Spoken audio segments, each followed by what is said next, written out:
ಅಂದರೆ ಪೇರೆಂಟಿಂಗ್ ವಿಚಾರವಾಗಿ ಯಾವ ಒಂದು ಮೂವೀಸ್ ಪೇರೆಂಟಿಂಗ್ ಅನ್ನೋದನ್ನ ಹೇಗೆ ನಾವು ಎಕ್ಸ್ಪೀರಿಯನ್ಸ್ ಮಾಡೋದು, ಅದರಲ್ಲಿ ನಿಮಗೆ ಏನು ಅರ್ಥ ಆಗ್ತಾ ಹೋಗುತ್ತೆ ಅಂತಂದರೆ, ಮೊದಲಿಗೆ ಪ್ರೆಗ್ನೆನ್ಸಿ ಟೈಮಲ್ಲಿ ನೀವು ಯಾವ ಮೂವೀಸ್ನ ನೋಡಬೇಕು ಅಂದರೆ, I am really sorry for this word, please watch ಮಾಡಿ, ಇಟ್ಸ್ ಮೈ ರಿಕ್ವೆಸ್ಟ್. ಅಲ್ಲಿ ಅಥವಾ ಕೆಲವು ಮಕ್ಕಳುಗಳಿಗೆ ಚೈಲ್ಡ್ಹುಡ್ ಟ್ರಾಮಾ ಇರುತ್ತೆ, ಆ ಒಂದು ಆಕ್ಸೆಪ್ಟೆನ್ಸ್ ಈ ಒಂದು ಶಾರ್ಟ್ ಮೂವೀಸಲ್ಲಿ ನಿಮಗೆ ಅರ್ಥ ಆಗುತ್ತೆ.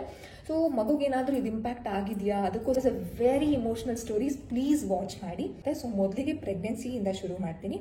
ನಾವೇನನ್ನ ನೋಡ್ತೀವಿ, ಏನನ್ನ ಭಾವಿಸ್ತೀವಿ, ಮಗು ಮೇಲೂ ಇಂಪ್ಯಾಕ್ಟ್ ಆಗುತ್ತೆ. Please watch. ಪ್ರೆಗ್ನೆನ್ಸಿ ಟೈಮಲ್ಲಿ ಯಾವ ರೀತಿಯಾದ ಹಲೋ ಎಲ್ಲರೂ ಹೇಗಿದ್ದೀರಾ, ಆರಾಮಾಗಿದ್ದೀರಾ ಅಂತ ಅಂದ್ಕೊಂಡಿದ್ದೀನಿ. ವ್ಲಾಗ್ನ ನಾನು ಸಂಜೆ ಶುರು ಮಾಡ್ತಿದ್ದೀನಿ. ಇವತ್ತು ಸೋಮವಾರ ವ್ಲಾಗ್.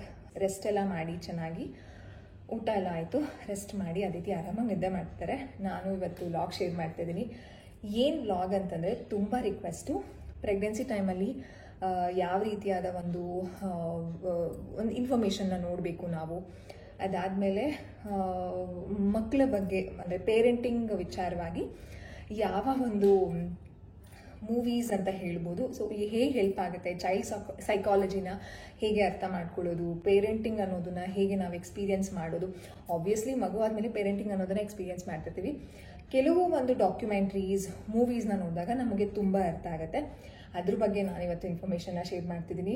ತುಂಬ ರಿಕ್ವೆಸ್ಟ್ ಇತ್ತು ಇದ್ರ ಬಗ್ಗೆ, ಆ್ಯಂಡ್ ಲೇಟ್ ಸಹ ಆಗಿದೆ. ಸೊ ಬಿಫೋರ್ ಡೆಲಿವರಿ ನಾನು ಇದನ್ನು ಶೇರ್ ಮಾಡಲೇಬೇಕು ಅಂತ ನಾನು ನಿಮ್ಮ ಜೊತೆ ಇವತ್ತು ವ್ಲಾಗಲ್ಲಿ ಇದ್ರ ಕಾಂಟೆಂಟ್ನ ನಾನು ಇವತ್ತು ನಿಮ್ಮ ಜೊತೆ ಶೇರ್ ಮಾಡ್ತಿದ್ದೀನಿ ಅಂತ ನಾನು ಪ್ಲ್ಯಾನ್ ಮಾಡಿಕೊಂಡು ಇವತ್ತು ಇದೇ ಒಂದು ಕಾಂಟೆಂಟ್ನ ಇಟ್ಕೊಂಡಿದ್ದೆ. After delivery I don't know how much break I am going to take, vlog ಮಾಡೋಕ್ಕಾಗುತ್ತಾ ಆಗಲ್ವಾ, ಐ ಆಮ್ ಕ್ಲೂಲೆಸ್, ಏನೂ ಗೊತ್ತಿಲ್ಲ. ಸೊ ಅದಕ್ಕೆ ಇವತ್ತು ನಾನು ನಿಮ್ಮ ಜೊತೆ ಶೇರ್ ಮಾಡ್ತಿದ್ದೀನಿ. This is what I have. ನಾನು ಇದನ್ನು ಮಾಡ್ಕೊಂಡು ಬಂದಿದ್ದು, ತುಂಬ ರಿಸರ್ಚ್ ಮಾಡಿ ಯಾವುದನ್ನು ನೋಡಬೇಕು, ಯಾವುದನ್ನು ನೋಡಬಾರ್ದು. ಪ್ರೆಗ್ನೆನ್ಸಿ ಟೈಮಲ್ಲಿ ನಾವು ಏನನ್ನು ನೋಡ್ತೀವೋ ಅದು ಮಗುಗೆ ಮ್ಯಾನಿಫೆಸ್ಟೇಷನ್ ಆಗ್ತಿರುತ್ತೆ. ಕೆಲವರಿಗೆ ಹಾರರ್ ಮೂವೀಸ್ ಜಾಸ್ತಿ ಇಷ್ಟ ಇರುತ್ತೆ, ಫೈಟಿಂಗ್ ಮೂವೀಸು, ಆಮೇಲೆ ಈಗಿನ ಸೀರಿಯಲ್ಸ್ಗಳು ನೋಡಿದ್ದೀರಲ್ಲ ನೀವು. ಕೆಲವರು ನನ್ನನ್ನು ಮೆಸೇಜ್ ಮಾಡಿ, ಕೆಲವರು ಜನ ಇದ್ದಾರೆ ಇನ್ಸ್ಟಾಗ್ರಾಮಲ್ಲಿ ತುಂಬ ಪರ್ಸ್ನಲ್ ಆಗಿ, ನಾವು ಪರ್ಸ್ನಲ್ ಅಂತಂದರೆ ಏನೋ ಒಂಥರ ಕನೆಕ್ಷನ್ ಇದೆ ನಮಗೆ. ಸೊ ಅವ್ರು ಕೇಳ್ತಾರೆ, ಅಕ್ಕ ನೀವು ಟಿ ವಿನೇ ನೋಡಲ್ವಾ, ನೀವು ಆಚೆ ಕಡೆ ಇರೋದೇ ಇಲ್ಲ, ರೂಮಲ್ಲೇ ಇರ್ತೀರಾ, ಟಿ ವಿ ನೋಡಲ್ವಾ ನೀವು. ನನಗೆ ಇದುವರೆಗೂ ಅಂದರೆ ಐ ಥಿಂಕ್ ಮುಂಚೆ ಅಮ್ಮನ ಮನೇಲಿ ತುಂಬ ನೋಡ್ತಾ ಇದ್ವಿ ಟಿ ವಿ ಎಲ್ಲ. ಆಫ್ಟರ್ ಮ್ಯಾರೇಜ್ ನಾನು ಒಂದು ದಿನಕ್ಕೂ ಕುತ್ಕೊಂಡು ಸೀರಿಯಲ್ ಅಂತ ನೋಡಿಲ್ಲ, ಈವನ್ ಮೂವೀಸ್ ಅಂತ ನೋಡಿಲ್ಲ, ಹಾಲಲ್ಲಿ ಕುತ್ಕೊಂಡು ಟಿ ವಿ ನೋಡೇ ಇಲ್ಲ ಅಂತ ಅಂದ್ಕೊಳ್ತೀನಿ. ಈಗ ಓಡಾಡುವಾಗ ಟಿ ವಿ ಆನ್ ಆಗಿದ್ರೆ ಮಾತ್ರ ನಾನು ನೋಡೋದು. ಸೊ ಕುತ್ಕೊಂಡು ಟಿ ವಿ ನೋಡೋದೇ ಇಲ್ಲ.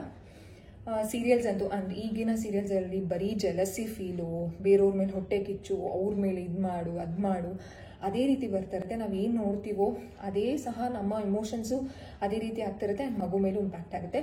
Please watch what you watching, ಅದು ಇಂಪಾರ್ಟೆಂಟ್ ಆಗುತ್ತೆ. ಪ್ರೆಗ್ನೆನ್ಸಿ ಟೈಮಲ್ಲಿ ಇರ್ಬೋದು, ಆ್ಯಂಡ್ ಆಫ್ಟರ್ ಡೆಲಿವರಿ ಟೈಮಲ್ಲೂ, ಡೆಲಿವರಿ ಟೈಮ್ ಆ ಒಂದು duration, and also post pregnancy ಟೈಮಲ್ಲಿ, because this is very important. ನಮ್ಮ ಮಕ್ಕಳ ಒಂದು ಬೆಳವಣಿಗೆಗೆ ನಾವೇನನ್ನು ನೋಡ್ತೀವಿ, ಏನನ್ನು ಭಾವಿಸ್ತೀವಿ, ಏನನ್ನು ಆಲೋಚನೆ ಮಾಡ್ತೀವಿ ಅನ್ನೋದು ತುಂಬ ಇಂಪಾರ್ಟೆಂಟ್ ಆಗುತ್ತೆ. ಸೊ ಮೊದಲಿಗೆ ಪ್ರೆಗ್ನೆನ್ಸಿಯಿಂದ ಶುರು ಮಾಡ್ತೀನಿ.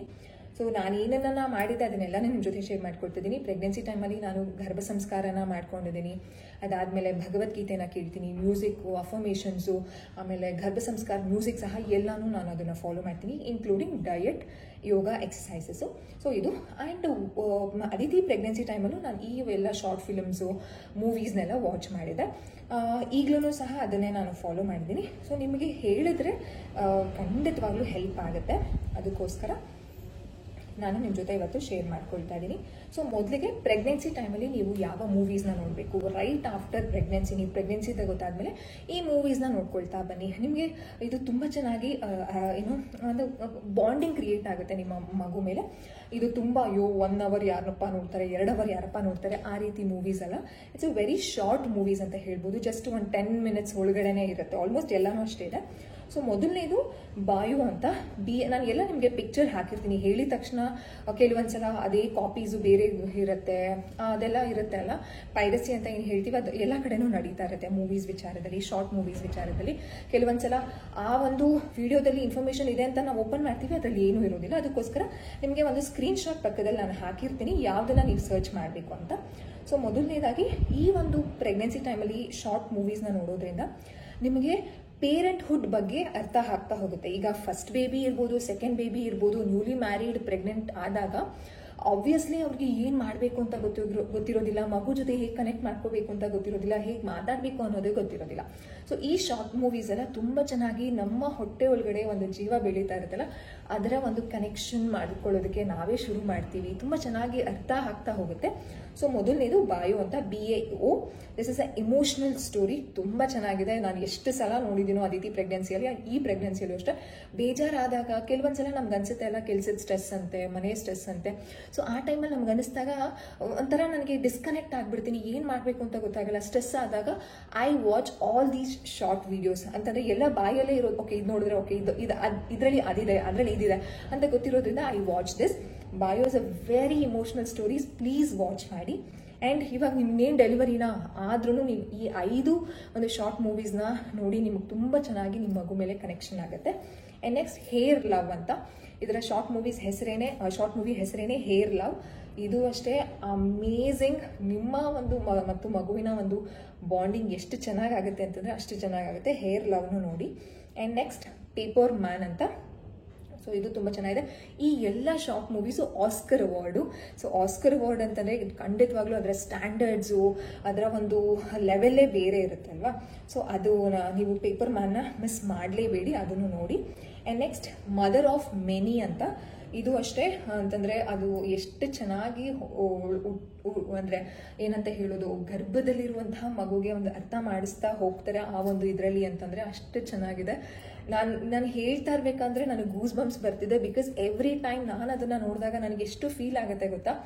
ಓ ಮೈ ಗಾಡ್, ಒಂದು ಜೀವನ ನಮ್ಮ ಹೊಟ್ಟೆ ಒಳಗಡೆ 9 ತಿಂಗಳು ಹೊತ್ಕೊಂಡು ಪ್ರಪಂಚಕ್ಕೆ ನಾವು ಅದನ್ನು ಉಡುಗೊರೆಯಾಗಿ ಕೊಡ್ತೀವಿ. ಉಡುಗೊರೆ ಅಂತ ಯಾಕೆ ಹೇಳ್ತಿದ್ದೀನಿ, every child is a gift child. ಮಗು ತುಂಬ ಚೆನ್ನಾಗಿ ಓದಿದ್ರೆ ಅಥವಾ ಎಲ್ಲ ಮೈಲ್ ಸ್ಟೋನ್ ರೀಚ್ ಮಾಡಿದ ತಕ್ಷಣ ಗಿಫ್ಟ್ ಚೈಲ್ಡ್ ಅಲ್ಲ.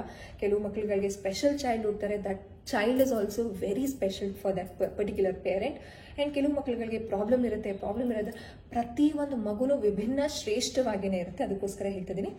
ಈ ಒಂದು ಮದರ್ ಆಫ್ ಮೆನಿ ಆಲ್ಸೋ ತುಂಬ ಚೆನ್ನಾಗಿದೆ. ಆ್ಯಂಡ್ ಲಾಸ್ಟ್ ದ ಪ್ರೆಸೆಂಟ್ ಅಂತ. ಅಂದರೆ ಇದರಲ್ಲಿ ನಮಗೆ ಆಗ್ತಾ ಹೋಗುತ್ತೆ ಹೌ ಟು ಅಕ್ಸೆಪ್ಟ್ ಕೆಲವು ಒಂದು ಪ್ರೆಗ್ನೆಂಟ್ ಮಾಮೀಸ್ಗೆ ಆ್ಯಂಡ್ ಪೇರೆಂಟ್ಸ್ಗೆ, ಬೋತ್ ಕಪಲ್ಸ್ಗೆ ಅಕ್ಸೆಪ್ಟೆನ್ಸ್ ಅನ್ನೋದೇ ಇರೋದಿಲ್ಲ. ರೀಸೆಂಟಾಗಿ ಮದುವೆ ಆಗಿರುತ್ತೆ, ಜಸ್ಟ್ 2 ತಿಂಗಳು 3 ತಿಂಗಳಾಗಿರುತ್ತೆ, ಆಲ್ರೆಡಿ ಪ್ರೆಗ್ನೆಂಟ್ ಆಗಿಬಿಡ್ತಾರೆ. ಆವಾಗ ಅವ್ರಿಗೆ ಅದನ್ನು ತೆಗೆಸ್ಬೇಕು ಅಂದರೆ I am really sorry for this word, but still this is the ಒಂದು ಕೆಲವರು ಸಿಚುವೇಶನ್ಸ್ನ ಹ್ಯಾಂಡಲ್ ಮಾಡ್ತಿರ್ತಾರೆ. ಅಮ್ಮಂಗೆ ಇಷ್ಟ ಇದ್ದರೆ ಅಪ್ಪಂಗೆ ಇಷ್ಟ ಇರೋದಿಲ್ಲ, ಅಪ್ಪಂಗೆ ಇಷ್ಟ ಇದ್ದರೆ ಅಮ್ಮಂಗೆ ಇಷ್ಟ ಇರೋದಿಲ್ಲ. ಇದೇ ಒಂದು ಡೈಲಮಾದಲ್ಲಿ ನಡೀತಾ ಹೋಗುತ್ತೆ ಪ್ರೆಗ್ನೆನ್ಸಿ ಅನ್ನೋದು. ನನಗೆ not very recently, I think 1-2 months ಆಗಿದೆ. ಸೊ ಆ ಪೇರೆಂಟ್ ನನ್ನ ಹತ್ರ ಕನ್ಸಲ್ಟೇಷನ್ ತೊಗೊಂಡಿದ್ರು. ದಟ್ ಅವ್ರಿಗೆ ಇದೇ ಪ್ರೆಗ್ನೆನ್ಸಿ ಟೈಮಲ್ಲಿ ಅವ್ರಿಗೆ ಇದೇ ರೀತಿ ಅಂತೆ, ಅವ್ರಿಗೆ ಚೆನ್ನಾಗಿ ಓಡಾಡಬೇಕು, ಸುತ್ತಾಡಬೇಕು, ಮಗುನ 1 2 ವರ್ಷ 3 ವರ್ಷ ಆದಮೇಲೆ ಮಾಡ್ಕೊಳ್ಳೋಣ. ಆಲ್ ಆಫ್ ಎ ಸಡನ್ ಮಗು ಆಗಿಬಿಟ್ಟಿದೆ, ಪ್ರೆಗ್ನೆಂಟ್ ಆಗಿಬಿಟ್ಟಿದ್ದಾರೆ ಅವರು. ಸೊ ಅವ್ರಿಗೆ ಇಷ್ಟನೇ ಇರಲಿಲ್ಲ, ಆದ್ರೂ ಅದೇ ರೀತಿ ನನಗೆ ಆಕಾರ ಬೇಕಿತ್ತು ಈ ಮಗು ಅಂತ. ಆ ಮಗುಗೆ ತುಂಬ ಒಂದು ಇದನ್ನ ಹೇಳ್ಕೊಂಡ್ಬಿಟ್ಟಿದ್ದಾರೆ, ನಂಗೆ ಬೇಡವಾಗಿತ್ತು, ನಾನು ಚೆನ್ನಾಗಿ ತಿರುಗಾಡಬೇಕಿತ್ತು, ಇವಾಗಲೇ ಪ್ರೆಗ್ನೆನ್ಸಿ ಬೇಡ. ಹಾಗೆ ಗಂಡ was very supportive. It's okay, we will maintain ಮಾಡೋಣ, ಮಗು ಆದ್ಮೇಲೆ ತಿರುಗಾಡೋಣ. ಅವ್ರಿಗೆ ಇಷ್ಟನೇ ಇರಲಿಲ್ಲ. ಬಟ್ ಅವ್ರಿಗೆ ಆ ಟೈಮಲ್ಲಿ ಪ್ರೆಗ್ನೆನ್ಸಿ ಟೈಮಲ್ಲಿ ಅವ್ರು ಏನೇನ ಫೀಲ್ ಮಾಡಿದ್ರು ಅಲ್ವಾ, ಸೊ ಅದನ್ನು ಅವರು ಇವಾಗ ಮಗು ಹುಟ್ಟಿದ್ಮೇಲೆ ಆಬ್ವಿಯಸ್ಲಿ ಆ ಕನೆಕ್ಷನ್ ಬಿಲ್ಡ್ ಆಗುತ್ತೆ. ಮಗು ಮುಖ ನೋಡಿ ಅದೆಲ್ಲ ಬಂದ್ಬಿಡುತ್ತೆ ಪ್ರೀತಿ ಅನ್ನೋದು. ಬಟ್ ಅವ್ರಿಗೆ ಗಿಲ್ಟ್ ಏನು ಕಾಡ್ತಿದೆ ಅಂತಂದರೆ, ನಾನು ಪ್ರೆಗ್ನೆನ್ಸಿ ಟೈಮಲ್ಲಿ ಇದನ್ನೆಲ್ಲ ಹೇಳ್ಕೊಂಡಿದ್ನಲ್ಲ ಮ್ಯಾಮ್, ಅದೇನಾದರೂ ನನ್ನ ಮಗು ಮೇಲೆ ನಂಗೆ ಅಪ್ಪನಂದ್ರೆ ತುಂಬ ಇಷ್ಟಪಡ್ತಿದೆ ಮಗು, ನಾನಂದ್ರೆ ಅಷ್ಟು ಇಷ್ಟಪಡೋದಿಲ್ಲ. ನಾನು ಆ ರೀತಿ ಯೋಚನೆ ಮಾಡಿದ್ನಲ್ಲ, ಆ ರೀತಿ ಮಗುಗೆ ಕೇಳಿಸ್ಕೊಂಡಿರುತ್ತೆ ಅಲ್ಲ. ನಿಮ್ಮ ವಿಡಿಯೋಸ್ ನೋಡಿ ನನಗೆ ಅರ್ಥ ಆಯಿತು ದಟ್ 5 ತಿಂಗಳಾದಮೇಲೆ ಮಕ್ಕಳು ಕೇಳಿಸ್ಕೊಳ್ತಾರೆ, ಅವರ ಶ್ರವಣ ಶಕ್ತಿ, ಲಿಸ್ನಿಂಗ್ ಸ್ಕಿಲ್ ಎಲ್ಲ ಚೆನ್ನಾಗಿ ಡೆವಲಪ್ ಆಗುತ್ತೆ. ಸೊ ಮಗುಗೇನಾದರೂ ಇದು ಇಂಪ್ಯಾಕ್ಟ್ ಆಗಿದೆಯಾ, ಅದಕ್ಕೋಸ್ಕರ ನನ್ನ ಮೇಲೆ ಬಾಂಡಿಂಗ್ ಇಲ್ವಾ ಅಂತ ಕೇಳಿದ್ರು. ಆಬ್ವಿಯಸ್ಲಿ ಇಂಪ್ಯಾಕ್ಟ್ ಆಗಿರುತ್ತೆ ಅಂತಂದರೆ ಮಗುಗೆ ಆ ಇಮೋಷನ್, ನೀವೇ ಒಂಥರ ಇರಿಟೇಷನ್ ಒಂದು ಮೋಡ್ಗೆ ಹೋಗಿ ಯೋಚನೆ ಮಾಡಿದರೆ ಖಂಡಿತವಾಗ್ಲೂ ಮಗು ಆ ಒಂದು ಇಮೋಷನ್ಸ್ನ ಫೀಲ್ ಮಾಡಿರುತ್ತೆ. ನೀವು ಬೇಜಾರು ಮಾಡ್ಕೊಂಡಾಗ ಬೇಜಾರಾಗಿರುತ್ತೆ, ನೀವು ಹ್ಯಾಪಿ ಆಗಿದ್ದಾಗ ಹ್ಯಾಪಿ ಆಗಿರುತ್ತೆ. ಸೊ ಅಂತಹ ಪೇರೆಂಟ್ಸ್ಗಳಿಗೆ ಈ ಒಂದು ಶಾರ್ಟ್ ಮೂವೀಸ್ ಏನಿದೆ ಅಕ್ಸೆಪ್ಟೆನ್ಸ್ ಅನ್ನೋದನ್ನ ಅರ್ಥ ಮಾಡಿಸುತ್ತೆ. ಅದು ಅನ್ಪ್ಲಾನ್ಡ್ ಪ್ರೆಗ್ನೆನ್ಸಿ ಆಗಿರ್ಬೋದು, ಪ್ಲಾನ್ಡ್ ಪ್ರೆಗ್ನೆನ್ಸಿ ಆಗಿರ್ಬೋದು, ಅಕ್ಸೆಪ್ಟೆನ್ಸ್ ಇಸ್ ವೆರಿ ಇಂಪಾರ್ಟೆಂಟ್. ಮಗು ಗಂಡಾಗುತ್ತೋ ಹೆಣ್ಣಾಗುತ್ತೋ, ಮಗು ಕಪ್ಪುಟ್ಟುತ್ತೋ ಅಥವಾ ಬಿಳಿ ಹುಟ್ಟುತ್ತೋ, ಸಣ್ಣ ಇರುತ್ತೋ ದಪ್ಪ ಇರುತ್ತೋ, anything acceptance is very good. ನಾವು ಯಾವುದನ್ನು ಹಿಂಗೇ ಇರಬೇಕು ಮಗು ಅಂತ ಆ ರೀತಿ ಒಂದು ಎಕ್ಸ್ಪೆಕ್ಟೇಷನ್ಸ್ ಇರೋದಕ್ಕಿಂತ ಮಗು ಹೇಗಾದರೂ ಹುಟ್ಟಲಿ ಅದನ್ನು ಅಕ್ಸೆಪ್ಟ್ ಮಾಡಬೇಕಾಗತ್ತೆ. ಆ ಒಂದು ಅಕ್ಸೆಪ್ಟೆನ್ಸು ಈ ಒಂದು ಶಾರ್ಟ್ ಮೂವೀಸಲ್ಲಿ ನಿಮಗೆ ಅರ್ಥ ಹೋಗ್ತಂತೆ. ಪ್ಲೀಸ್ ವಾಚ್ ಮಾಡಿ, ಇಟ್ಸ್ ಮೈ ರಿಕ್ವೆಸ್ಟ್. ನಾನು ಈ ಎಲ್ಲ ಶಾರ್ಟ್ ಮೂವೀಸ್ ಮೂವೀಸ್ನ ನೋಡಿ ತುಂಬ ಒಂದು ನನಗೆ ತುಂಬ ಹೆಲ್ಪ್ ಆಗಿದೆ. So I am expecting all my family, that is YouTube family and Instagram family to get benefit from this. ಅದಕ್ಕೋಸ್ಕರ ಇದನ್ನು ಶೇರ್ ಮಾಡಿದ್ದೀನಿ. ಸೊ ಪ್ರೆಗ್ನೆನ್ಸಿ ಟೈಮಲ್ಲಿ ನೀವು ಇದನ್ನು ವಾಚ್ ಮಾಡಲೇಬೇಕು. ಒಂದ್ಸಲ ನೋಡ್ಬಿಟ್ಟು ಬಿಟ್ಬಿಡಬೇಡಿ, ಟೈಮ್ ಇದ್ದಾಗೆಲ್ಲ ನೋಡ್ತಾ ಬನ್ನಿ, ತುಂಬ ಚೆನ್ನಾಗಿದೆ. ನೆಕ್ಸ್ಟು ಇದರಲ್ಲೇನೆ ಸಹ ಪೇರೆಂಟಿಂಗ್ ಬಗ್ಗೆನೂ ಮಾಡ್ತೀನಿ. ಅದು ಇನ್ನೊಂದು ವಿಡಿಯೋ ಬೇಡ ಅಂತ ಅನ್ಸುತ್ತೆ, ಅದಕ್ಕೋಸ್ಕರ ರೈಟ್ ಆಫ್ಟರ್ ಬೇಬಿ ಆದಮೇಲೆ ನೀವು ಫಸ್ಟು ಮೂವಿ ನೀವು ನೋಡಬೇಕಾಗಿದ್ದರೆ ರೂಮ್ ಅನ್ನೋದನ್ನ ನೋಡಿ. ಅದು 2015 ರಿಲೀಸ್ ಆಗಿದ್ದು. ಇಟ್ಸ್ ಇಂಗ್ಲಿಷ್ ಮೂವಿ, ತುಂಬ ಚೆನ್ನಾಗಿದೆ. ಅದರಲ್ಲಿ ನಿಮಗೆ ಏನು ಅರ್ಥ ಆಗ್ತಾ ಹೋಗುತ್ತೆ ಅಂತಂದರೆ ಅಮ್ಮ ಮತ್ತು ಮಗುವಿನ ಬಾಂಡಿಂಗ್ ಚೆನ್ನಾಗಿ ಅರ್ಥ ಆಗುತ್ತೆ. ಅದರಲ್ಲಿ ಆ ಮಗು ಒಂದು, ನನ್ನ ಫುಲ್ಲು ಕಂಪ್ಲೀಟ್ ಸ್ಟೋರಿ ಹೇಳೋಕೆ ಹೋಗಲ್ಲ, ನಿಮಗೆ ಇಂಟ್ರೆಸ್ಟೇ ಇರೋದಿಲ್ಲ ಮೂವಿ ನೋಡೋಕ್ಕೆ. ಅಬಂಡೆಂಟ್ ಚೈಲ್ಡ್ ಅಂತಂದರೆ ಅಪ್ಪನಿಂದ ದೂರ ಇರುತ್ತೆ, ಮಗುಗೆ ಒಂದು ಅಕ್ಸೆಪ್ಟೆನ್ಸ್, ಯಾರು ಒಂದು ಸಮಾಜದ ಅಕ್ಸೆಪ್ಟೆನ್ಸ್ ಇರೋ ಒಂದು ಜಸ್ಟ್ ಆ ಮೂವಿ ಹೆಸರೇ ರೂಮ್ ಅನ್ನಂಗೆ ಆ ಮಗು ರೂಮಲ್ಲೇ ಇರುತ್ತೆ. ಆ ಮಗು ಎಸ್ಕೇಪ್ ಆಗುತ್ತೆ, ಮಗು ಮತ್ತು ತಾಯಿ ಇಬ್ಬರು ಎಸ್ಕೇಪ್ ಆಗ್ತಾರೆ. ಎಷ್ಟು ಚೆನ್ನಾಗಿ ಆ ಮಗು ಡೆವಲಪ್ಮೆಂಟ್ ಆಗುತ್ತೆ. ತಾಯಿ ಆ ಮಗುವಿನ ಡೆವಲಪ್ಮೆಂಟ್ಗೆ ಅಷ್ಟು ಚಿಕ್ಕ ರೂಮಲ್ಲೇ ಏನೇನೆಲ್ಲ ಸಾಧ್ಯವಾದಷ್ಟು ಡೆವಲಪ್ಮೆಂಟ್ಗೆ ಒಂದು ಪುಷ್ಟಿ ಕೊಡ್ತಾಳೆ. ಅದಾದಮೇಲೆ ಮಗು ಮತ್ತು ತಾಯಿಯ ನಡುವೆ ಅಂತ ಏನು ಹೇಳ್ತೀವಿ ಬಾಂಡಿಂಗ್ ಇರುತ್ತೆ. ಅದಾದಮೇಲೆ ಆ ಸಿಚುಯೇಷನ್ಸ್ನ ತಾಯಿ ಹೇಗೆ ಹ್ಯಾಂಡಲ್ ಮಾಡ್ತಾಳೆ, ಆ ಮಗುವಿಂದ ಕಲಿಯೋದು ಎಷ್ಟು ಇದೆ ಗೊತ್ತಾ. ಪೇರೆಂಟಿಂಗ್ ಒಂದು ಸ್ಟೈಲ್ ಇರ್ಬೋದು, ಪೇರೆಂಟಿಂಗ್ ಮ್ಯಾಟರ್ಸ್ ಅಂತ ಏನು ಹೇಳ್ತೀವಿ, ಆ ಮಗುವಿಂದ ತುಂಬ ಚೆನ್ನಾಗಿ ಕಲಿತೀರಾ. ಪ್ಲೀಸ್ ಯಾವುದೇ ಡಿಸ್ಟರ್ಬೆನ್ಸು, ಮಕ್ಕಳು ಅಲ್ಲಿ ಆಟ ಆಡ್ತಿರ್ತಾರೆ, ನೀವು ಮೂವಿ ನೋಡ್ಕೊಂಡು ಕೂತ್ಕೊಳ್ಬೇಡಿ. ಈ ಮೂವೀಸ್ಗೆ ನೀವು ಟೈಮ್ ಕೊಡಿ. ನಿಮ್ಮ ಒಂದು complete self time, me time ಅಂತ ಏನು ಹೇಳ್ತೀವಿ, ಇದರಲ್ಲಿ ಸ್ಪೆಂಡ್ ಮಾಡಿ. ನಿಮ್ಮ parenting, I am challenging, I am betting with you that ನಿಮ್ಮ ಪೇರೆಂಟಿಂಗ್ ಅನ್ನೋದು ಈ ಮೂವೀಸ್ ನೋಡಿದ್ಮೇಲೆ ನಿಮ್ಗೆ ಖಂಡಿತವಾಗ್ಲೂ ಚೇಂಜಸ್ ಆಗುತ್ತೆ. ನಾನು ತುಂಬ ಚೇಂಜಸ್ ಮಾಡ್ಕೊಂಡಿದ್ದೀನಿ. ನನಗೂ ಇಷ್ಟು ಪೇಷನ್ಸ್ ಇರಲಿಲ್ಲ, ನನಗೆ ಇಷ್ಟು ರೆಸ್ಪಾನ್ಸಿಬಿಲಿಟಿ ಅನ್ನೋದೇ ಇರಲಿಲ್ಲ. I am the last child. ಅಪ್ಪ ಅಮ್ಮನಿಗೆ ರೆಸ್ಪಾನ್ಸಿಬಿಲಿಟಿ ಅನ್ನೋದು ಒಂದೇ ಒಂದು ಇದೂ ಇರಲಿಲ್ಲ. ಏನೋ ಒಂದು ಕೆಲಸ ಮಾಡ್ದೋಳಲ್ಲ ಮದುವೆಗಿಂತ ಮುಂಚೆ. ಬಟ್ ನಾವು ನಾನು ರೆಸ್ಪಾನ್ಸಿಬಲ್ ಆಗಿ ಅದಿತಿನ, ನನಗೆ ಕೆಲವೊಂದ್ಸಲ ಖುಷಿ ಅನಿಸುತ್ತೆ ದಟ್ ಅದಿತಿಗೆ ಒಂದು ಒಳ್ಳೆ ಪೇರೆಂಟಿಂಗ್ ಸ್ಟೈಲ್ ಕೊಡ್ತಿದ್ದೀನಿ ಅಂತ. ಸೊ ಆಲ್ ಬಿಕಾಸ್ ಆಫ್ ಅಮ್ಮ ಇಸ್ ವೆರಿ ಆರ್ಗನೈಸ್. ತುಂಬ ಜನ ಕೇಳ್ತಿದ್ದೀರಾ ಅಮ್ಮ ಯಾಕೆ ಬಾಣ ಅಂತನಿಗೆ ಬರ್ತಿಲ್ಲ, ಅದೆಲ್ಲ ಮುಂದಿನ ಡೇಸಲ್ಲಿ ಹೇಳ್ತೀನಿ. ಎಸ್, ರೆಸ್ಪಾನ್ಸಿಬಿಲಿಟಿ ಎವ್ರಿಥಿಂಗ್ ಇಸ್ ನಾನು ಕಲ್ತಿರೋದು. ಒಂದು ಮಗುನ ಹೇಗೆ ನೋಡ್ಕೋಬೇಕು, ಹೇಗೆ ಕನೆಕ್ಷನ್ ಮಾಡಬೇಕು, ಆ್ಯಂಡ್ ಈ ಪ್ರೀಶಿಯಸ್ ಇಯರ್ಸ್ ಬಗ್ಗೆ ಎಲ್ಲ ಕಲ್ತಿರೋದು ಈ ಮೂವೀಸ್ಗಳಿಂದ. ಸೊ ರೂಮ್ ಮೂವಿ ನೋಡಿ 2015. ನಾನು ಎಲ್ಲದಕ್ಕೂ ನಿಮಗೆ ಕನ್ಫ್ಯೂಷನ್ ಆಗೋದು ಬೇಡ, ಅಕ್ಕ ಯಾವುದು ಲಿಂಕ್ ಕಳಿಸಿ ಅಂತ. Please, I don't have any links. ನಾನು ಲಿಂಕ್ಸ್ನ ಶೇರ್ ಮಾಡೋದಕ್ಕಾಗೋದಿಲ್ಲ, ನಿಮಗೆ ಸ್ಕ್ರೀನ್ಶಾಟ್ನ ಪಕ್ಕದಲ್ಲಿ ಹಾಕಿರ್ತೀನಿ.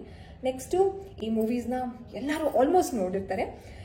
ತಾರೆ ಜಮೀನ್ ಪರ್, ಎಸ್, ಅಮೀರ್ ಖಾನ್ ಆ್ಯಕ್ಟ್ ಮಾಡಿರುವಂತಹ ಮೂವಿ. ಇದರಲ್ಲೂ ಅಷ್ಟೇ ಒಂದು ಡಿಸ್ಲೆಕ್ಸಿಯಾ, ಒಂದು ಡಿಸಬಿಲಿಟಿ ಇರುವಂತಹ ಮಗುವಿನ ಒಂದು ಸೆಲ್ಫ್ ಎಸ್ಟೀಮ್ ಯಾವ ರೀತಿ ಡೆವಲಪ್ ಮಾಡ್ಬೋದು. ಒಂದು ಟೀಚರು ಅವರ ಒಂದು ಕಂಪ್ಲೀಟ್ ಪೊಟೆನ್ಷಿಯಲ್, ಅವ್ರಿಗೆ ಏನೇ ಒಂದು ಸಾಧ್ಯ ಆಗುತ್ತೋ ಅದನ್ನು ಕಂಡುಹಿಡಿದು ಅವರ ಪೊಟೆನ್ಷಿಯಲ್ಸ್ನ ಡೆವಲಪ್ ಮಾಡೋದಕ್ಕೆ ಎಷ್ಟು ಚೆನ್ನಾಗಿ ಹೆಲ್ಪ್ ಮಾಡ್ತಾರೆ. ನಾನು ಅವಾಗಲೇ ಹೇಳಿದೆ, ಪ್ರತಿಯೊಂದು ಮಗುವಿಗೂ ಸಹ ಒಂದು ಎಬಿಲಿಟಿ ಇದ್ದೇ ಇರುತ್ತೆ. ಆ ಮಗು ಸ್ಲೋ ಕಲಿಬೋದು, ಫಾಸ್ಟಾಗಿ ಕಲಿಬೋದು, ಪ್ರತಿಯೊಬ್ಬರೂ ಸ್ಪೆಷಲ್ ಆಗೇ ಇರ್ತಾರೆ.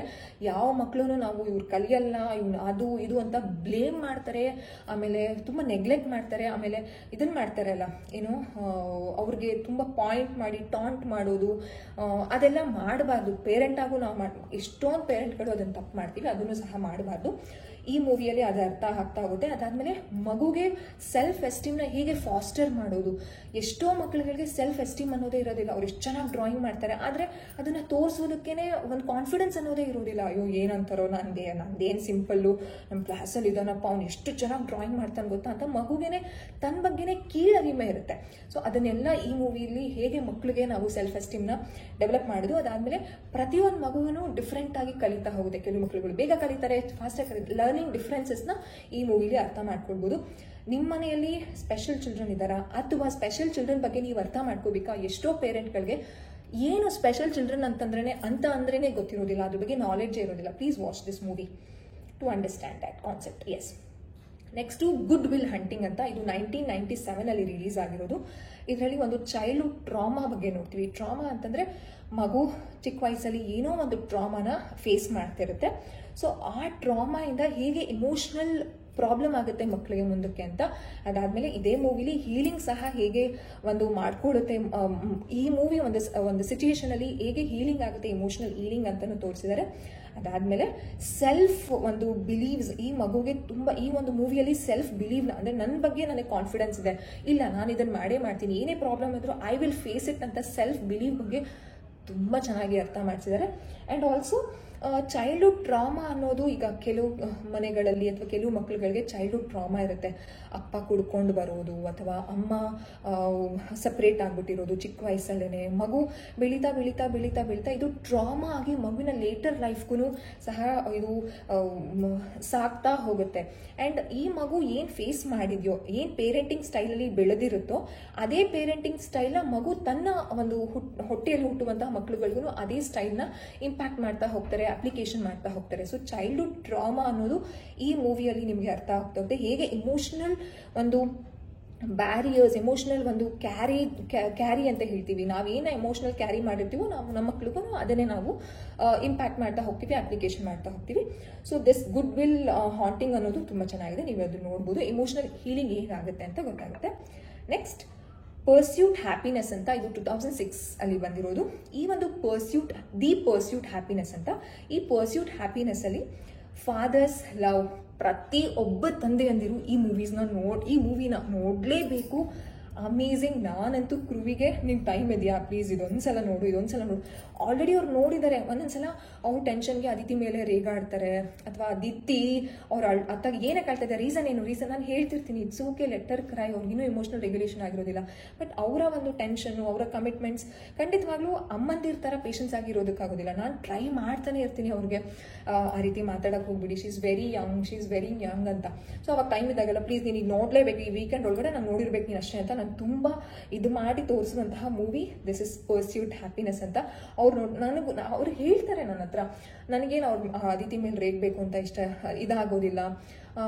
ಅಂದರೆ ನಮ್ಮನೆ ಸಿಚುಯೇಷನ್, ಈಗ ನಾವೇನು ಇದ್ದೀವಿ ಈ ಸಿಚುಯೇಷನು, ಆ ಸಿಚುಯೇಷನ್ ಅವ್ರಿಗೆ ಒಂದೊಂದ್ಸಲ ತುಂಬ ರೈಸ್ ಮಾಡೋ ರೀತಿ ಮಾಡುತ್ತೆ ಸಿಚುಯೇಷನ್ಸು. ಅವ್ರು ಹೇಳ್ತಾರೆ, ನನ್ನನ್ನು ಅರ್ಥ ಮಾಡ್ಕೋ, ಅದಿತಿಗೆ ಯಾರ ಹತ್ರನೂ ಏನು ಅನ್ಸೋದಕ್ಕೆ ನಂಗೆ ಇಷ್ಟ ಇರೋದಿಲ್ಲ, ಅವ್ರ ಬೇರೆಯವ್ರ ಕೋಪನ ನಾನು ಹೇಳ್ತೀನಿ, ಇಟ್ಸ್ ಓಕೆ, ಜಸ್ಟ್ ಲೀವ್. ಈ ಮೂವಿ ನೀನು ಗೊತ್ತು ತಾನೆ, ಆ ಮೂವಿಲಿ ಹೇಗಿದೆ ಅದು ಗೊತ್ತು ತಾನೆ, ಫಾದರ್ ಲವ್ ಏನು ಅನ್ನೋದು, ನಿನ್ನ ಅಕ್ಸೆಪ್ಟೆನ್ಸ್ ಹೇಗಿರಬೇಕು. ಸೊ ಆ ರೀತಿ. So he also feel sad. ಅವ್ರನ್ನ ತುಂಬ ಸಾರಿ ಕೇಳ್ತಾರೆ ಅದಿತಿನ, ಆ ರೀತಿ ಸಾರಿ ಮಗಳೇ ಅಂತ. ಅವ್ರ ಬಾಂಡಿಂಗ್ ಅಂತೂ it's ultimate, touch wood. Next yes, ಆ ಪರ್ಸ್ಯೂಟ್ ಫಾದರ್ಸ್ ಲವ್ ಬಗ್ಗೆ ಗೊತ್ತಾಗುತ್ತೆ. ಅದಾದಮೇಲೆ ಅವರ ಒಂದು ರೆಸಿಲಿಯನ್ಸ್ ಅಂತ ಹೇಳ್ತೀವಿ. ರೆಸಿಲಿಯನ್ಸ್ ಅಂತಂದರೆ ಕನ್ನಡದಲ್ಲಿ ಒಂದು ಮಗುಗೆ ಏನೋ ಒಂದು ಒಳ್ಳೇದು ಮಾಡಬೇಕು ಅಂತ ಆ ತಂದೆ ತಗೊಳ್ತಾರಲ್ಲ, ಆ ಚಾಲೆಂಜು, ಆ ಒಂದು ಸ್ಟೆಪ್ಸು ಮಗುವಿನ ಲೈಫ್ನ ತುಂಬ ಚೆನ್ನಾಗಿ ಚೇಂಜ್ ಮಾಡುತ್ತೆ ಪಾಸಿಟಿವ್ ವೇಯಲ್ಲಿ. ಆ್ಯಂಡ್ ಮಗು ಮೇಲೆ ಆ ತಂದೆಯ ಒಂದು ಇಟ್ಟಿದ್ದಂತಹ ಒಂದು ಹೋಪ್ ಅಂತ ಏನು ಹೇಳ್ತೀವಿ ಅದು ತುಂಬ ಚೆನ್ನಾಗಿ ಇದೆ. ಕೆಲವು ಪೇರೆಂಟ್ಗಳಿಗೆ ಮಕ್ಕಳ ಮೇಲೆ ಹೋಪ್ ಅನ್ನೋದೇ ಇರೋದಿಲ್ಲ. ಈಗಿನ ಸ್ಕೂಲ್ ಮಕ್ಕಳುಗಳು ಫೇಸ್ ಮಾಡ್ತಿರುವಂತಹ ಪ್ರಾಬ್ಲಮ್ ಅದೇನೆ, ಮಕ್ಕಳ ಮೇಲೆ ನಾವು ನಂಬಿಕೆನೇ ಇಡೋದಿಲ್ಲ, ಏನು ಕಲಿತಾನೋ ಏನು ಮಾಡ್ತಾನೋ ಅಂತ ನಾವು ಒಂಥರ ಇದು ಮಾಡ್ತೀವಿ. ಸೊ ಅದೂ ಸಹ ಈ ಪರ್ಸ್ಯೂಟ್ ಹ್ಯಾಪಿನೆಸ್ಸಲ್ಲಿ ನೀವು ನೋಡ್ಬೋದು. And last movie inside out ಅಂತ, ಇದೊಂಥರ ಆ್ಯನಿಮೇಟೆಡ್ ಮೂವಿ, ತುಂಬ ಚೆನ್ನಾಗಿದೆ, ತುಂಬ ಮಸ್ತಾಗಿದೆ ವಾಚ್ ಮಾಡೋಕ್ಕೆ. 2015 ಬಂದಿರೋದು. ಇದು ಹೌ ಇಮೋಷನ್ಸ್, ನಮ್ಮ ಒಂದು ಮಕ್ಕಳ ಇಮೋಷನ್ಸ್ ಅಥವಾ ನಮ್ಮ ಇಮೋಷನ್ಸ್ ಮಗು ಮೇಲೆ ಹೇಗೆ ಇಂಪ್ಯಾಕ್ಟ್ ಆಗುತ್ತೆ, ಮಗು ಫ್ಯೂಚರ್ ಮೇಲೆ ಹೇಗೆ ಇಂಪ್ಯಾಕ್ಟ್ ಆಗುತ್ತೆ. ಆ್ಯಂಡ್ ಆಲ್ಸೋ ಪ್ರತಿಯೊಂದು ಇಮೋಷನ್ಸ್, ಸ್ಯಾಡ್ ಇರ್ಬೋದು, ಹ್ಯಾಪಿ ಇರ್ಬೋದು, ಜೆಲಸ್ ಇರ್ಬೋದು, ಆ್ಯಂಡ್ ಪ್ರೈಡು. ಇವಾಗ ಇಮೋಷನ್ಸ್ ಅಂತ ಹೇಳ್ತೀವಲ್ಲ, ಹೊಟ್ಟೆ ಕಿಚ್ಚು, ಕನ್ನಡದಲ್ಲಿ ಹೊಟ್ಟೆ ಕಿಚ್ಚು, ಆಮೇಲೆ ಅಹಂಕಾರ, ಆಮೇಲೆ ಬೇರೆ ಬೇರೆ ಎಮೋಷನ್ಸ್ ಇರುತ್ತಲ್ಲ, ಖುಷಿ, ಅಳು, ದುಃಖ, ಅದೆಲ್ಲ ಇಮೋಷನ್ಸು ಮಗು ಮೇಲೆ ಹೇಗೆ ಇಂಪ್ಯಾಕ್ಟ್ ಆಗುತ್ತೆ. ಆ್ಯಂಡ್ ಆಲ್ಸೋ ಯಾಕೆ ಪ್ರತಿಯೊಂದು ಇಮೋಷನ್ಸು ಇಂಪಾರ್ಟೆಂಟ್ ಆಗುತ್ತೆ ಮಕ್ಕಳ ಲೈಫಲ್ಲಿ, ಪೇರೆಂಟ್ ಆಗಿ ನಾವು ಹೇಗೆ ಫೀಲ್ ಮಾಡ್ತೀವಿ ಮಕ್ಕಳು ಅದನ್ನೇ ಫೀಲ್ ಮಾಡ್ತಾರೆ ಅಂತ ಈ ಒಂದು ಮೂವೀಸಲ್ಲಿ ನೋಡುತ್ತೆ. I am very happy that ನಿಮ್ಮೆಲ್ಲ ಜೊತೆ ಪ್ರೆಗ್ನೆನ್ಸಿ ಟೈಮಲ್ಲಿ ಏನೇನನ್ನು ನೀವು ಒಂದು ಶಾರ್ಟ್ ಮೂವೀಸ್ನ ನೋಡಬೇಕು ಆ್ಯಂಡ್ ಪೇರೆಂಟಿಂಗ್ ಸ್ಟೈಲ್ಸ್ ಬಗ್ಗೆ ಅರ್ಥ ಮಾಡ್ಕೋಬೇಕು ಅಂತಂದರೆ ಇದನ್ನೆಲ್ಲ ನೀವು ಮಾಡಲೇಬೇಕಾಗುತ್ತೆ. ಕೆಲವು ಬುಕ್ಸ್ಗಳು ಸಹ ಇದೆ, ಆ ಬುಕ್ಸ್ಗಳು ಎಲ್ಲ ಕಡೆ ಅವೈಲೇಬಲ್ ಇಲ್ಲ, ಅದಕ್ಕೋಸ್ಕರ ನಾನು ಶೇರ್ ಮಾಡಿಲ್ಲ. ನಾನು ಜಾಸ್ತಿ ಏನು ಓದಿಲ್ಲ, ನಾನು 2 ರಿಂದ 3 ಬುಕ್ ಅಷ್ಟೇ ಇದುವರೆಗೂ ಓದಿರೋದು. ಇದನ್ನೆಲ್ಲ ನೋಡಿದ್ದೀನಿ. ಆ್ಯಂಡ್ ಆಲ್ಸೋ ನಾನು ಚೈಲ್ಡ್ ಸೈಕಾಲಜಿನೇ ಮಾಡಿರೋದ್ರಿಂದ I can connect to each and everything. ಇನ್ನೂ ಪೇರೆಂಟಿಂಗ್ ಬಗ್ಗೆ ನಿಮಗೆ ಇನ್ಫಾರ್ಮೇಷನ್ ಕೊಡಬೇಕು ಅಂತಂದರೆ ಬೇರೆ ಸಾಧ್ಯವಾದ ರೀತಿಯಲ್ಲಿ ನಾನು ಹೇಳ್ತಾ ಬರ್ತೀನಿ. ಆ್ಯಂಡ್ ಆ ಬುಕ್ ಬೇಕಾದ್ರೆ ನಾನು ಸ್ಟೋರೀಸಲ್ಲಿ ಲಿಂಕ್ಸ್ ನಿಮಗೆ ಸ್ಕ್ರೀನ್ಶಾಟ್ ಹಾಕಿದ್ರೆ ನಿಮ್ಗೆ ಗೊತ್ತಾಗುತ್ತೆ ಅನ್ಸುತ್ತೆ. ಬೇಕು ಅಂತಂದರೆ ಹೇಳಿ, ನಾನು I can definitely share the video on that. But ನನಗಿದು ತುಂಬ ಇಂಪಾರ್ಟೆಂಟ್ ಅಂತ ಅನಿಸ್ತು. ಯಾಕಂತಂದರೆ ಪ್ರತಿಯೊಬ್ಬರೂ ವಿಜುವಲ್ ಲರ್ನರ್ಸ್ ಆಗಿರ್ತೀವಿ, ನೋಡಿದಾಗ ತುಂಬ ಚೆನ್ನಾಗಿ ಅರ್ಥ ಮಾಡ್ಕೊಳ್ತೀವಿ. ಕೆಲವರಿಗೆ ಟೈಮ್ ಇರೋದಿಲ್ಲ ಓದೋದಕ್ಕೆ. ಸೊ ಅದಕ್ಕೋಸ್ಕರ I thought this is more important than that ಅಂತ ಅನಿಸ್ತು. I am not ignoring the book reading. ನಾನು ತುಂಬ ಎಂಜಾಯ್ ಮಾಡ್ತೀನಿ ಬುಕ್ ರೀಡಿಂಗ್ನ. ತುಂಬ ಮಸ್ತ್ ಸೆಲ್ಫ್ ಟೈಮ್ ಬುಕ್ ರೀಡಿಂಗ್ ಅನ್ನೋದು. ಎಸ್, ಈ ಮೂವೀಸ್ನ ಪ್ಲೀಸ್ ವಾಚ್ ಮಾಡಿ. ಯಾರ್ಯಾರು ಪ್ರೆಗ್ನೆಂಟ್ ಇದ್ದಾರೋ ಅವ್ರಿಗೆಲ್ಲರಿಗೂ ಶೇರ್ ಮಾಡಿ. ಯಾರ್ಯಾರಿಗೆ ನೀನು ಮಗು ಆಗುತ್ತೆ ಅನ್ನೋರು ನೀವು ಇದನ್ನು ಮೂವೀಸ್ನ ನೋಡಿಕೊಂಡು ಅರ್ಥ ಮಾಡ್ಕೊಳ್ಳಿ. ಪೇರೆಂಟಿಂಗ್ ಅನ್ನೋದು ಅಮೇಝಿಂಗ್ ಜರ್ನಿ. ಕೋಪ ಬರುತ್ತೆ, ಅಳು ಬರುತ್ತೆ, ಮಗು ಮೇಲೆ ಕೋಪ ತೋರಿಸ್ತೀವಿ, ಕೆಲವೊಂದ್ಸಲ ಹೊಡೆದ್ಬಿಟ್ಟಿರ್ತೀವಿ. That is completely normal. ನಾವು ಅಮ್ಮಂದಿರು ಅಪ್ಪಂದಿರು ತುಂಬ ಸಾಫ್ಟಾಗಿ ಮಕ್ಕಳನ್ನ ಬೆಳೆಸೋದಕ್ಕಾಗೋದಿಲ್ಲ. ಯಾಕಂತಂದರೆ ನಮ್ಮ ಸಮಾಜ, ನಾವು ಏನು ಮಕ್ಕಳನ್ನ ಎಕ್ಸ್ಪೋಸ್ ಮಾಡ್ತೀವಲ್ಲ ಅಷ್ಟು ಸಾಫ್ಟ್ ಆ್ಯಂಡ್ ಅಷ್ಟು ಒಂದು ಇದಾಗಿಲ್ಲ ನಮ್ಮ ಸಮಾಜ. ತುಂಬ ರೂಡ್ ಆಗಿದೆ. ಸೊ ಆ ರೂಡ್ನೆಸ್ನ ಮಕ್ಕಳು ಅರ್ಥ ಮಾಡ್ಕೋಬೇಕಂತೆ. ಹಾಗತ್ತ ಬೇಕು ಅಂತ ಹೊಡಿಯೋದು, ಬೇಕು ಅಂತ ರೇಗಾಡೋದು ಬೇಡ. ಸೊ ಇದೆಲ್ಲ ನೋಡಿ ನಿಮ್ಗೆ ಅರ್ಥ ಆಗುತ್ತೆ. ಐ ಹೋಪ್ ಈ ವಿಡಿಯೋ ಇಷ್ಟ ಆಗಿದೆ ಅಂತ ಅಂದ್ಕೊಂಡಿದ್ದೀನಿ. ಏನು ಇಷ್ಟ ಆಯಿತು, ಏನು ಇಷ್ಟ ಇಲ್ಲ ಅಂತ ಕಾಮೆಂಟ್ ಸೆಕ್ಷನಲ್ಲಿ ತಿಳಿಸಿ. ಆ್ಯಂಡ್ ವಿಡಿಯೋನ ಲೈಕ್ ಮಾಡೋದನ್ನು ಮರಿಬೇಡಿ. ಎವ್ರಿ ಟೈಮ್ ನ್ಯೂ ವಿಡಿಯೋಸ್ ನಿಮಗೆ ಸಿಗಬೇಕು ಅಂತಂದರೆ ಚಾನಲ್ಗೆ ಸಬ್ಸ್ಕ್ರೈಬ್ ಮಾಡ್ಕೊಳ್ಳಿ ಆ್ಯಂಡ್ ಬೆಲ್ ಐಕನ್ನ ಕ್ಲಿಕ್ ಮಾಡೋದನ್ನು ಮರಿಬೇಡಿ. Thanks for watching. ಬಾಯ್.